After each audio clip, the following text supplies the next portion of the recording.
Hello friends, welcome to your own channel let's study with Richa. तो चलिए start करते हैं हम। नेक्स्ट जो हमारा टॉपिक है एजुकेशन इन कंटेम्प्रेरी इंडिया का, जो कि पंजाब यूनिवर्सिटी का भी है और काफ़ी सब्जेक्ट्स में आता है, काफ़ी यूनिवर्सिटीज़ में ये सब्जेक्ट है, बहुत इंपॉर्टेंट सब्जेक्ट है। तो इसका हम कंप्लीट यूनिट 3 जो पंजाब यूनिवर्सिटी के अंदर आता है वो कंप्लीट कर देंगे। किसी और यूनिवर्सिटी का भी अगर ये टॉपिक है तो आपको पूरी तरह से हेल्प करेगा, आप देख सकते हो, ठीक है, क्योंकि इनके कंसेप्ट सिमिलर होते हैं। क्वेश्चन का पूछने का तरीका थोड़ा बहुत डिफरेंट हो जाता है और कुछ नहीं है। इसमें हम डिस्कस करेंगे Yashpal committee report, RMSA that is Rashtriya Madhyamik शिक्षा अभियान एंड रूसा, ठीक है। तो चलिए हम डिस्कस करते हैं इनको वन बाय वन, और सब्सक्राइब नहीं किया हो तो ज़रूर कर लीजिएगा, और सेशन पसंद आए तो लाइक ज़रूर करके जाया करो, ठीक है। तो चलिए स्टार्ट करते हैं। Yashpal committee report. देखिए, यशपाल कमेटी रिपोर्ट में क्या था कि पहले क्या होता था कि बच्चों के बैग बहुत ज़्यादा हैवी होते थे, और दूसरा बच्चों को बहुत ज़्यादा टेंशन रहती थी एग्ज़ाम के रिगार्डिंग, ठीक है। मैं अभी आपको पहले ये बता रही हूँ कि कमेटी बनाई क्यों गई थी, ठीक है। बनाने का कारण क्या था कि बच्चों के ऊपर स्टडी का इतना बर्डन होता था कि फिर यशपाल जी ने एक सजेशन दिया कि बच्चों के जो एजुकेशन होनी चाहिए it should be burden free. हम उनको एजुकेशन प्रोवाइड करनी चाहिए, ना कि उनको बर्डन देना चाहिए, ठीक है। इसलिए ये कमेटी एक बनाई गई जिसके अंदर की एक नई एजुकेशन पॉलिसी बनाई गई, और दूसरा उसमें क्या हुआ कि उन्होंने अपना एक क्यूरिकुलम को डिसाइड करा कि किस तरह का क्यूरिकुलम हमें डिज़ाइन करना चाहिए। टीचर्स की राय ली गई, जो भी एक्सपर्ट्स थे उनकी राय ली गई कि किस तरह का सिलेबस होना चाहिए कि बच्चों को बर्डन ना लगे स्टडी का, ठीक है। तो इसलिए उन्होंने ये एक कमेटी तैयार की थी। So the Human Resource Development Minister in 1992 constituted an 8 members committee under the chairmanship of Professor Yashpal called National Advisory Committee, properly called after the name of its chairman। ये यशपाल जी के नाम पर ही इसका नाम रखा गया। So the committee chiefly studied the prevalent curricula and textbook as constructed by NCERT and CBSE, क्योंकि NCERT में टोटल सब कुछ कवर किया गया है, जो कि CBSE हो, ICSE हो, मोस्टली NCERT में सब कुछ कवर है, but the way is different. Okay, इसमें जो तैयार किया गया था सिलेबस क्यूरिकुला, वो इस तरह से तैयार किया गया कि बच्चों को स्टडी एक बोझ ना लगे, एक बर्डन ना लगे, ठीक है। So on July 15, 1993, the commission rendered a report titled "Learning Without Burden" to the government to advise on the ways and means to reduce the load on school students at all levels, particularly the young students, while improving quality of learning, including capabilities and lifelong self-learning and skill formation, ठीक है। तो इसमें क्या था कि बच्चों को, specially जो बड़े बच्चे थे, उनको स्टडी एक इंटरेस्टिंग वे से उनके सामने रखी जाए, कंसेप्ट को रखा जाए, उनके रियल लाइफ से रिलेटेड कंसेप्ट को जोड़कर रखा जाए। उसके लिए क्या क्यूरिकुलम होना चाहिए वो डिसाइड किया गया था। Next is 5 parts of the report. First report में क्या था? Introduction. It explains the objective of constitute of the committee and discuss it's method of working, कि कमेटी के मेन क्या ऑब्जेक्टिव्स हैं और उनका काम करने का मेथड क्या होगा, ठीक है। फर्स्ट रिपोर्ट नहीं था, रिपोर्ट का ये फर्स्ट पार्ट था, इंट्रोडक्शन। सेकंड पार्ट है problem of curricular load. It discuss the prevalent school education and it's problem, कि स्कूल में किस तरह की एजुकेशन प्रोवाइड करवाई जाए, और वो प्रोवाइड करने में या क्यूरिकुलर स्टार्टिंग में एप्लीकेबल करने में क्या प्रॉब्लम्स आ सकती हैं, ठीक है, वो था। उसके बाद थर्ड पार्ट था रूट्स ऑफ द प्रॉब्लम, कि प्रॉब्लम का रीज़न क्या है। कोई बच्चों को मेंटली प्रॉब्लम है, कोई फाइनेंशियल प्रॉब्लम है, या कोई उनके घर से कोई प्रॉब्लम आ रही है, मतलब रूट क्या है प्रॉब्लम का, जिस तरह की प्रॉब्लम्स उनको न्यू क्यूरिकुलम लाने में आ रही हैं स्कूल्स के अंदर, ठीक है। So next is fourth part recommendation, कि उसकी सोल्यूशन क्या हो सकते हैं, ठीक है। हमें क्यूरिकुलम चेंज करना पड़ेगा, या हमें अगर कुछ पेरेंट्स को प्रॉब्लम आ रही है तो सिर्फ उनसे डिस्कशन करके उसका सोल्यूशन लिया जा सकता है, ठीक है।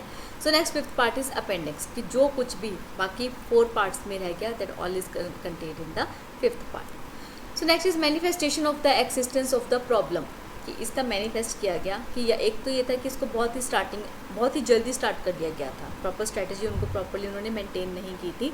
Next is size of school bags. School bag का जो साइज़ था वो उनको ध्यान में रखना ज़रूरी था, क्योंकि बच्चों का बुक्स के रिगार्डिंग बहुत ही ज़्यादा हैवी बैग होने लग गया था। नेक्स्ट इज़ एग्ज़ामिनेशन की जो एग्ज़ामिनेशन हो वो इस तरह से हो कि बच्चों को यूँ ना लगे कि जैसे कि होता है ना कि मार्क्स के अकॉर्डिंग है या ग्रेडिंग सिस्टम के अकॉर्डिंग है, जो भी सिस्टम से आप लो वो बहुत ही ऐसा होना चाहिए कि बच्चे उससे सीखें, उसे इम्प्रूव करने के लिए मोटिवेट हो, ना कि डिप्रेशन में चले जाएं कि हम तो जी पीछे रह गए। ऐसा नहीं होना चाहिए। नेक्स्ट इज जॉयलेस लर्निंग की कंसेप्ट्स को जॉयफुल बनाया जाए, बच्चों का इंटरेस्ट क्रिएट किया जाए। Next is syllable and text book कि जो सिलेबस हो वो उतना ही रखा जाए जितना कि बच्चे उसको कर सकते हैं। ठीक है, टेक्स्ट बुक्स में रिटर्न वर्क कितना होना चाहिए, प्रैक्टिकल नोटबुक्स कितनी होनी चाहिए, वो सब कुछ मेंटेन होना चाहिए।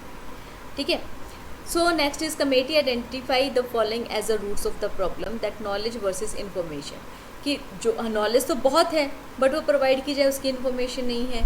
ठीक है, या इन्फॉर्मेशन तो है बट उस इन्फॉर्मेशन की ही नॉलेज नहीं है कि उसको प्रोवाइड कैसे करवाया जाए। ठीक है, so next isolation of experts from classroom realities, कि क्लास में बच्चों को किस तरह की प्रॉब्लम्स आई रही है सिलेबस से, या टीचर्स को सब्जेक्ट टीच करने में या न्यू कंसेप्ट को टीच करने में किस तरह की प्रॉब्लम आ रही है। वो एक्सपर्ट्स को जो रियल प्रॉब्लम्स हैं क्लासरूम की वो नहीं पता। Centralize the character of curriculum, कि सेंटर में किसको रखा जाए, किस करैक्टर को रख के आप क्यूरिकुलम बना रहे हो, टीचर सेंटर्ड है, लर्नर सेंटर्ड है, या किसके बिहाफ पे आपने बनाया है। Next is convention of teaching the text, कि जो टेक्स्ट टीच करना है उसका proper knowledge. Competition based social Athos, की जो कंपटीशन हो रहे हैं उसके रिलेटेड सिलेबस है भी या नहीं, कि क्लास में कुछ और पढ़ाया जा रहा है और जो एग्ज़ाम जो हो रहे हैं जॉब के लिए उसके में कुछ और ही आ रहा है। Next is absence of academic Athos. Next is recommendations of the committee. अब इस कमेटी के लिए कुछ रिकमेंडेशंस भी किए गए थे, जैसे कि ग्रेटर इन्वॉल्वमेंट ऑफ टीचर्स। अब देखिए हमने ये चीज़ बताया कि प्रॉब्लम यहाँ पर भी आ रही थी कि उनको क्लास की जो मेन प्रॉब्लम्स है वही नहीं पता। ठीक है, तो उसके लिए जब आप टीचर्स को इन्वॉल्व करोगे क्यूरिकुलम को फ्रेम करने के लिए, क्यूरिकुलम के कंसेप्ट्स को ऐड करने के लिए, तो टीचर आपको बता सकता है कि उनको क्या प्रॉब्लम्स आती हैं, किस कंसेप्ट को किस लेवल पे, किस ग्रेड पे या किस लेवल के बच्चे को पढ़ाना चाहिए और कहाँ पे उनको ऐड करना चाहिए। ठीक है, सो टीचर्स की इन्वॉल्वमेंट रखा जाए।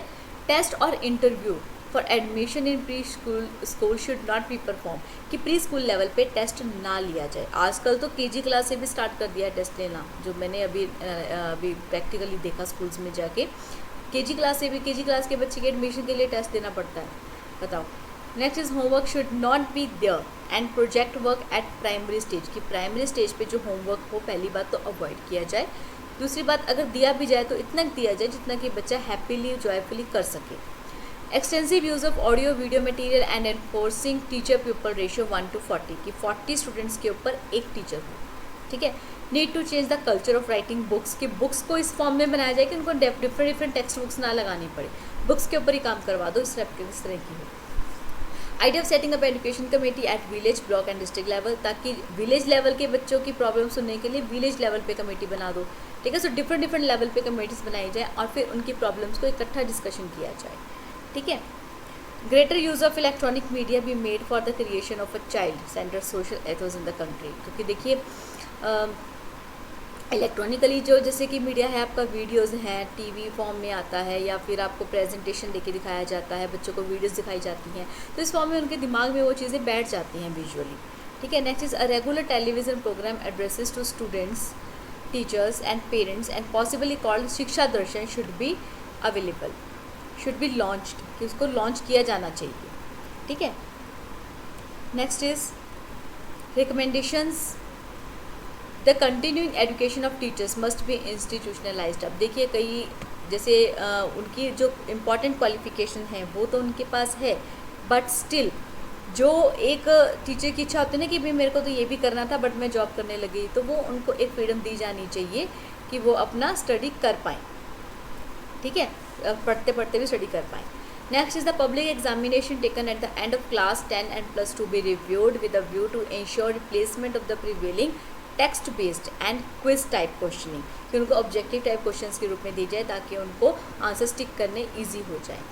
ठीक है, next topic is RMSA, that is Rashtriya Madhyamik शिक्षा अभियान। अब देखिए एक तो ये नाम से ही क्लियर हो रहा है कि ये एक अभियान था।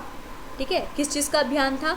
कि हर बच्चे को जो माध्यमिक लेवल की एजुकेशन है वो प्रोवाइड करवाई जाए।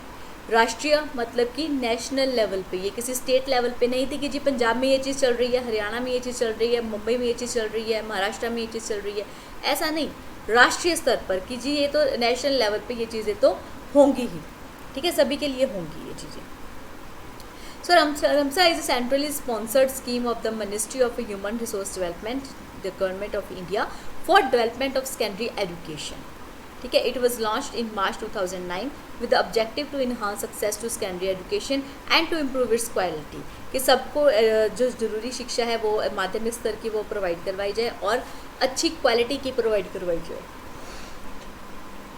Next is its main objective was to enhance the enrollment rate from 52.6% जो कि 2005-06 में था, उसको 75% में लेकर आ जाए विद इन 5 ईयर्स। देखिए जब भी कोई स्कीम चलती थी तो वो 5 ईयर प्लान के अकॉर्डिंग चलती थी कि हमने नेक्स्ट 5 ईयर्स में ये हमारे ऑब्जेक्टिव्स रहेंगे और हमने ये काफ़ी हद तक अचीव करने हैं, ठीक है। उसी तरह से इन्होंने 2009 में इसको स्टार्ट किया था कि हमारे अभी जो करंट एनरोलमेंट रेट्स हैं वो 52.26% है, जिसको हमने नेक्स्ट 5 ईयर्स में 75% करना है। मतलब कि बच्चों को लेकर आना है स्कूल में, जो भी उनके ABC रीज़न हो, बट अगर पेरेंट्स अलाउ नहीं करते हैं तो पेरेंट्स को पनिशमेंट मिली जाए, लेकिन बच्चों को स्कूल में भेजा जाए, ठीक है। It aimed to provide universal education for all children between 15 to 16 year age, कि 15-16 साल के बच्चे को जितनी उनके लेवल की एजुकेशन है वो उनको प्रोवाइड करवाई जाए, 10 तक की प्रोवाइड करवाई जाए, ठीक है। So due to the impact of programme undertaken for the universalisation of elementary education there is a rise in the demand of education at the secondary life. देखिए जब उनको माध्यमिक शिक्षा मिलेगी तभी तो वो सेकेंडरी लेवल पर जाएंगे। जो हमारा अगला टॉपिक है दैट इज़ रूसा, वो इससे अगला स्टेप है कि उनको माध्यमिक तक की तो मिल गई है, उसके बाद की जो है वो उनको प्रोवाइड करवाई जाए। तो ये अभियान चलाया गया। अब वो तभी तो चलेगा ना अगर बच्चे माध्यमिक तक पढ़े होंगे। अब ऐसा तो है नहीं, बच्चे की उम्र तो होगी 14 साल या 12 साल, बट उसको कुछ भी नहीं आता तो उसको वो रूसा के लिए कहाँ से एप्लीकेबल हो जाएगा, ठीक है। तो ये अभियान चलाए गए थे कि सब बच्चों को जो ज़रूरी शिक्षा है वो प्रोवाइड करवाई जाए बिना खर्चे के या कम से कम खर्चे पे, ठीक है, फाइनेंशियली प्रॉब्लम ना हो। Next is class 9 and 10 constitute the senior secondary and class 11 and 12 constitute the senior secondary level, okay. Next is objectives of RMSA. अब ऑब्जेक्टिव क्या थे कि एजुकेशन की क्वालिटी को इम्प्रूव किया जाए सेकेंडरी लेवल पे, जो सोशो इकोनॉमिक या जेंडर डिसेबिलिटी बैरियर्स हैं उनको रिमूव किया जाए कि लड़का है तो स्कूल भेजो, लड़की है तो नहीं भेजना, ऐसा नहीं है भाई, सभी जाएंगे स्कूल पढ़ने तो, ठीक है। Next universal access to secondary education by 2017, that is by the end of 12th 5 year plan, की जो उनका 12th 5 ईयर प्लान था उससे पहले यूनिवर्सली एक्सेस दिलवाया जाए। To achieve universal retention by 2020, to provide a secondary school within a reasonable distance of 5 kilometre, कि 5 kilometre या 7 से 5 किलोमीटर तक में सेकेंडरी स्कूल प्रोवाइड करवाना, ताकि बच्चों को पेरेंट्स इस रीज़न से ना भेजने दे कि भी स्कूल दूर पड़ता है, ठीक है, ये उनका रीज़न नहीं होना चाहिए। तो 5 किलोमीटर के अंदर स्कूल होना चाहिए, और दूसरा 7 से 10 किलोमीटर के डिस्टेंस पे हायर सेकेंडरी स्कूल होना चाहिए, ठीक है। हिली या डिफ़िकल्ट एरिया में कुछ अप डाउन हो सकते हैं। To provide access to secondary education with special reference to economically weaker sections of the society, the educationally backward, the girls and the disabled children residing in rural areas, कि जो rural areas में रह रहे हैं लोग, उनको किसी भी तरह से बॉयज़ या गर्ल्स की एजुकेशन के लिए पीछे ना छोड़ा जाए, उनको भी इसके अंदर इंक्लूड किया गया था। To make sure that all student pursuing secondary education for the good quality, कि जो उनको एजुकेशन प्रोवाइड करवाई जा रही है वो अच्छी क्वालिटी की हो, सिर्फ नाम की ना हो कि जी हमने इतने बच्चों को पास कर दिया, बट उतने बच्चों को नॉलेज भी प्रोवाइड करवाई गई है, ठीक है। नेक्स्ट इज फिजिकल फैसिलिटीज़, उनको फिजिकली क्या फैसिलिटीज़ प्रोवाइड करवाई जाए कि एडिशनल क्लासरूम, कि अगर बच्चों की स्ट्रेंथ बढ़ती है तो उनके बैठने का प्रॉपर अरेंजमेंट होगा। लेबोरेटरीज़ की प्रैक्टिकल करने के लिए, चाहे वो मैथ प्रैक्टिकल है, साइंस लैब प्रैक्टिकल है, या कोई भी प्रैक्टिकल सब्जेक्ट है, उसके प्रैक्टिकल के लिए लेबोरेटरीज़ बनाई जाए। लाइब्रेरी हो बच्चों के पढ़ने के लिए कि फ्री पीरियड में जाके वो पढ़ सकें। टॉयलेट ब्लॉक्स, मतलब कि 2 डिफरेंट टाइप के ब्लॉक्स बने, एक बॉयज़ के लिए डिफरेंट और गर्ल्स के लिए डिफरेंट, ठीक है। ड्रिंकिंग वाटर प्रोविजंस की प्योर ड्रिंकिंग वाटर उनको पीने के लिए मिले, ठीक है। आर्ट एंड क्राफ्ट ग्रुप, बच्चों के इन्जॉयमेंट के लिए ये एक पीरियड रखा जाए आर्ट एंड क्राफ्ट का, तो उसके लिए एक पीरियड रूम भी अलग से होना चाहिए जिसमें सारे brushes, paint brush, drawing scene सब कुछ उनमें अवेलेबल करवाया जाए। Residential hostels for teachers in remote areas, जहाँ पर स्कूल दूर पड़ता है वहाँ पर टीचर्स के लिए रेसिडेंशियल हॉस्टल्स का अरेंजमेंट होना चाहिए।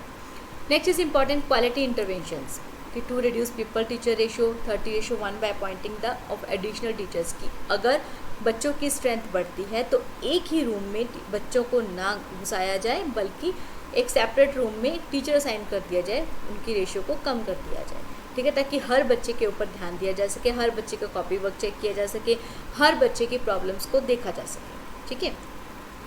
इन सर्विस टीचर्स ट्रेनिंग की जो सर्विस पे टीचर्स हैं उनकी टाइम टू टाइम ट्रेनिंग करवाया जाए ताकि जो भी टेक्नोलॉजी चेंज आ रही हैं या करिकुलम चेंजेस आ रहे हैं उससे टीचर्स को अपडेट किया जा सके। साइंस लेबोरेटरीज़ की साइंस के रिगार्डिंग जो भी प्रैक्टिकल उनको करवाने की ज़रूरत है वो उनको करवाई जाए। Focus on science, math and English education. Science, math और इंग्लिश एजुकेशन बहुत ही ज़रूरी सब्जेक्ट्स है बिकॉज मैथ से डिफरेंट लाइंस निकलती हैं, साइंस से डिफरेंट लाइंस निकलती हैं। साइंस में भी आगे जाके 3 पार्ट्स बन जाते हैं, फिजिक्स, केमिस्ट्री एंड बायो, तो उसके लिए प्रॉपर फोकस किया जाए तीनों सब्जेक्ट्स के एजुकेशन के ऊपर। ICT एनेबल्ड एजुकेशन की कंप्यूटर टेक्नोलॉजी को यूज़ कैसे करना है, जो बेसिक इन्फॉर्मेशन एक ICT सब्जेक्ट की होनी चाहिए उसको इंक्लूड किया जाए। करिकुलम रिफॉर्म्स कि करिकुलम में जो भी चेंजेस जब भी ज़रूरत है वो प्रोवाइड करवाए जाए। Teaching learning reforms like construction, child centre approach, divergent thinking, group activities, ये सब कुछ मटेरियल्स प्रोवाइड करवाए जाए, ठीक है। So next is equity interventions, जैसे कि special focus in micro planning की छोटी छोटी प्लानिंग करके हमारा पूरे कंसेप्ट को क्लियर किया जाए। अगर सिलेबस बहुत ज़्यादा है तो उसकी डिवाइडेशन करी जाए ताकि 2 मंथ्स में हमने इतना कवर करना है, नेक्स्ट 2 मंथ में इतना कवर करके हमने पूरे सिलेबस का टेस्ट लेना है, सिर्फ माइक्रो प्लानिंग की जाए। Separate toilet blocks for girls, special enrolment drive for the weaker sections की जो बच्चे कमज़ोर हैं स्टडी में या जैसे कि SC ST OBC या कोई भी कास्ट के बच्चे हैं अगर उनको अनकंफर्टेबल लगता है तो उनको स्पेशली कुछ अरेंजमेंट करके दिया जाए। अपग्रेडेशन ऑफ आश्रम स्कूल्स के, ऐसे आश्रम जहाँ पर बच्चों को रहने के लिए प्रॉपर जगह नहीं होती या पढ़ने के लिए प्रॉब्लम आती है, जहाँ से लाइटिंग प्रॉब्लम है, जैसे घरों में कुछ की प्रॉब्लम होती है, तो उनके लिए आश्रम स्कूल्स बनाए जाए।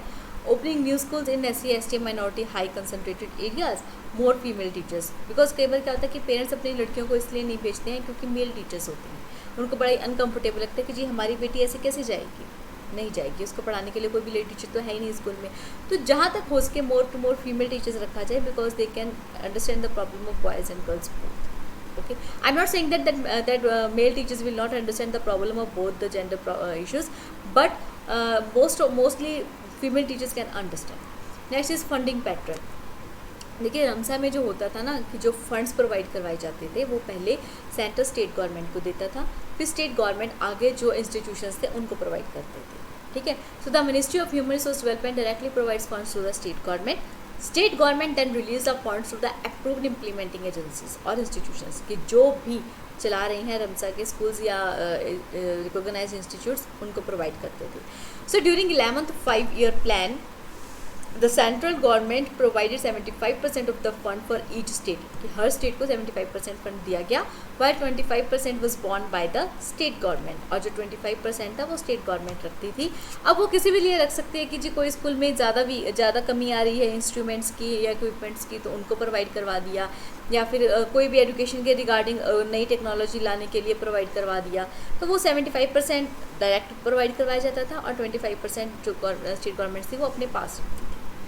Funding pattern for north eastern states like Sikkim, Jammu and Kashmir was 90:10। अब हमारा नेक्स्ट टॉपिक है रूसा, दैट इज़ राष्ट्रीय उच्चतर शिक्षा अभियान।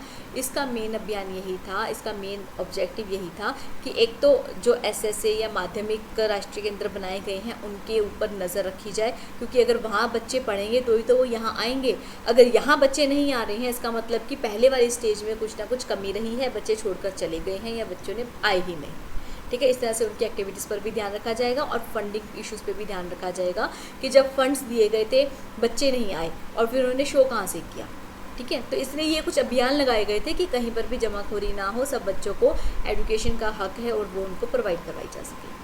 RUSA is centrally sponsored scheme, that is CSS, launched in 2013, aims at providing strategic funding to eligible state higher education institution, कि जिस state में हायर एजुकेशन की फैसिलिटी नहीं है उनको रूसा के अंदर प्रोवाइड करवाई जाए. The central funding would be norm based and outcome dependent, like ratio of 60:40 for general category states, कि जहाँ पे जो जनरल कैटेगरी स्टेट्स में आते हैं वहाँ पे 60:40 का रखा जाएगा रेशो, और स्पेशल कैटेगरी में 90:10 में होगा. ठीक है. 100% for union territories. Funding process. Funding would flow from the central ministry through the state government और union territories to the state higher education councils. पहले स्टेट गवर्नमेंट को जाएगी या यूटीज़ को जाएगी, फिर वो आगे जो रूसा के अंडर आते हैं उन इंस्टीट्यूशंस को देंगे. ठीक है. The funding to states would be made on the basis of critical appraisal of state higher education plans, which would describe each state's strategy to address issues of the access of education and excellence in higher education. कि higher education में जहाँ पर भी problem आ रही है उन सबको access करने के लिए कहाँ पे फंड ज़्यादा या कम की ज़रूरत है उस चीज़ को मैनेज किया जाएगा. Components of RUSA. कंपोनेंट्स क्या थे? देखिए, upgradation of existing autonomous colleges to universities. College को यूनिवर्सिटी में कन्वर्ट करने के लिए, अपग्रेड करने के लिए. Conversion of colleges to cluster universities. Infrastructure grants to universities. New model colleges general. Upgradation of existing degree colleges to model colleges and new colleges means professional. कि ये सब कंपोनेंट आते थे रूसा के अंडर कि ये सब फैसिलिटीज़ उनको प्रोवाइड करवा के उनको एक स्टेप पे ऊपर लेके जाया जाए, ना कि उनको कम किया जाए, नीचे लेकर जाया जाए. So next is infrastructure grants to colleges. Research innovation and quality improvement. Equity initiative. Faculty recruitment support and faculty improvements. कि जहाँ पर भी लगता है कि इम्प्रूवमेंट की ज़रूरत है वो उनको प्रोवाइड करवाई जाए. ठीक है. रिसर्च वर्क में जहाँ भी जो इक्विपमेंट की ज़रूरत है वो प्रोवाइड करवाई जाए. Vocationalisation of higher education. अब देखिए, हायर एजुकेशन प्रोवाइड करना ज़रूरी है, बट उसके साथ साथ उसके रिगार्डिंग क्या प्रोफेशन लाइन्स निकलती हैं, कैसे वो उस प्रोफेशन को अटेंड करेंगे, उसको ज्वाइन कर पाएंगे, उसकी इन्फॉर्मेशन देना. Leadership development of education administrators. Institutional restructuring and reforms. Capacity building and preparation. Data collection and planning. देखिए, जब हमारे पास पूरा डाटा होगा तभी तो हम प्लान कर पाएंगे ना कि हमारे पास कितने बच्चे हैं, कितने इक्विपमेंट्स है, क्या हमें चाहिए. अदरवाइज हम कुछ भी नहीं कर पाएंगे. So next is guiding principles. कि focus on quality and research. कि सबसे ज़्यादा फोकस किया गया क्वालिटी के ऊपर, कि बच्चों को एजुकेशन तो दी ही जा रही है बट वो क्वालिटी लेवल की दी जा रही है. ठीक है. Norm based and outcome dependent funding. कि जो फंडिंग जा रही है वो सही तरीके से बच्चों को दी जा रही है. Next is incentivising and disincentivising. कि कहाँ पर इंसेंटिव देने की ज़रूरत है, कि कहाँ पर फैसिलिटीज़ हैं वहाँ पे ज़्यादा फंड लगाने की ज़रूरत नहीं है, तो जहाँ पर नहीं है फैसिलिटीज़ वहाँ पर फैसिलिटीज़ प्रोवाइड करने के लिए उनको प्रोवाइड की जाए. A political decision making. Autonomy. Disclosure based governance. Equity based development. ठीक है. Next is goals of RUSA. कि रूसा के मेन गोल्स क्या थे? क्वालिटी के ऊपर ध्यान दिया जाए स्टेट यूनिवर्सिटी एंड कॉलेजेस की. Capacity enhancement. कि ज़्यादा से ज़्यादा बच्चों को लेकर आया जाए, तो उन बच्चों के बैठने के लिए, उनकी स्टडी के लिए जो जो इंपॉर्टेंट चीज़ें हैं वो भी उनको प्रोवाइड करवाई जाए. State universities and colleges to become dynamic. कि उनमें चेंजेस किए जा सकते हैं. Demand driven. की जो डिमांड है स्टूडेंट्स की या स्टूडेंट के पेरेंट्स की वो प्रोवाइड करवाई जाए. Quality conscious. की क्वालिटी अच्छी लेवल की उनको स्टडी दी जा रही है. Efficient and forward looking. कि जो उनको लगता है कि आने वाले टाइम पे इस प्रोफेशन की या इस काम के एजुकेशन की ज़रूरत है वो उनको प्रोवाइड करवाया जाए. Responsive to rapid economic and technological developments. कि जो भी इकोनॉमिकली या टेक्नोलॉजिकली डेवलपमेंट्स हो रही हैं उसके रिगार्डिंग उनको इन्फॉर्मेशन देना और उसकी स्टडी के लिए जो जो चीज़ों की ज़रूरत है वो उनको प्रोवाइड करवाना. Mandatory accreditation. Reforms in state higher education system through instructional structure for planning and monitoring at the each level. Autonomy of state universities और institutions and improvement in the governance. कि जहाँ पर भी उनको चेंजेस लाने की ज़रूरत है, प्लानिंग करके उसमें चेंज लाया जाए और प्रॉपर तरीके से उनको फैसिलिटीज़ प्रोवाइड की जाए और एग्जामिनेशन स्ट्रैटेजी के ऊपर खास ध्यान दिया जाए. ठीक है. Next is academic and examination reforms in state institution. की जैसे मैंने आपको बताया कि एग्जामिनेशन पे भी खास ध्यान दिया जाए कि किस तरह से उनका एग्ज़ाम लेना है और किस तरह से उनको फीडबैक देना है. Availability of quality teachers and faculty development. की जो टीचर्स हैं वो वेल ट्रेंड हो. देखिए, डिग्री होना और नॉलेज होना दोनों एक डिफरेंट चीज़ें होती हैं.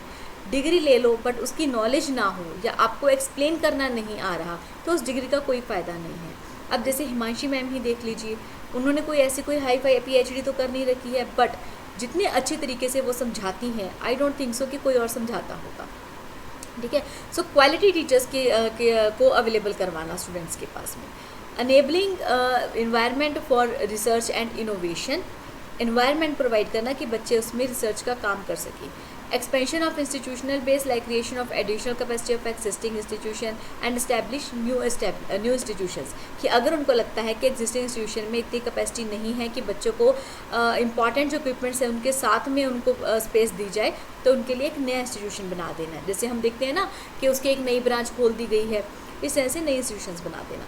Regional balance in access in higher education, कि रीजनल बैलेंस रखा जाए कि हर रीजन के पर्सन को एजुकेशन का हक है। Inclusive higher education.